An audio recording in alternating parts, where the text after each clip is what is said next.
केंद्र की मोदी सरकार के खिलाफ पटना में होने जा रही विपक्ष की गोलबंदी को लेकर भाजपा आक्रामक होकर जवाबी हमला बोल रही है। गुरुवार को बरेली पहुंचे यूपी सरकार के वित्त मंत्री सुरेश खन्ना ने विपक्षी नेताओं पर तंज कसते हुए कहा कि इस तरह की उछलकूद तो पहले भी खूब की गई थी, मगर नतीजा क्या रहा।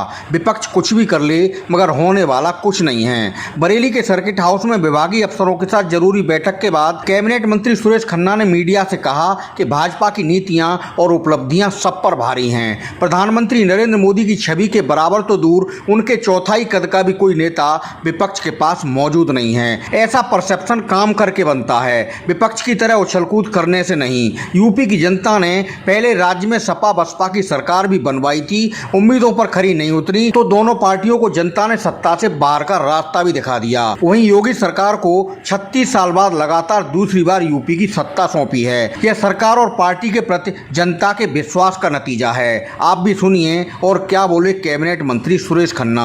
2019 में भी विपक्षी एकता हुई थी, बड़े बड़े दल एक हुए थे। नतीजा क्या हुआ कि हम 50% से ऊपर हमने पाया। जनता में जो छवि मोदी जी की है और जो भारतीय जनता पार्टी की सरकार की जो नीतियाँ, जो उपलब्धियाँ हैं, वो अपने आप में कई गुना भारी हैं इन लोगों के कदों से। आप सोचिए कि इनमें से कोई भी व्यक्ति मोदी जी के बराबर तो छोड़ दीजिए, कोई कंधे तक, कोई कमर तक ठहरता है जिसका कद हो जनता में।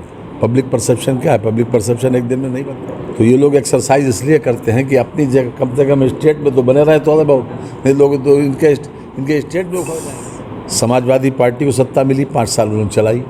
नतीजा क्या हुआ? कितने पे सिमट गए? 47 पे सिमट गए। 224 मिले थे। हमारी बसपा को सत्ता मिली थी, 206 मिले थे। कितने पे सिमट गए? सत्ता चली गई। योगी जी को सत्ता मिली 5 साल के लिए, 37 साल के बाद दोबारा फिर से वो सत्ता में आए।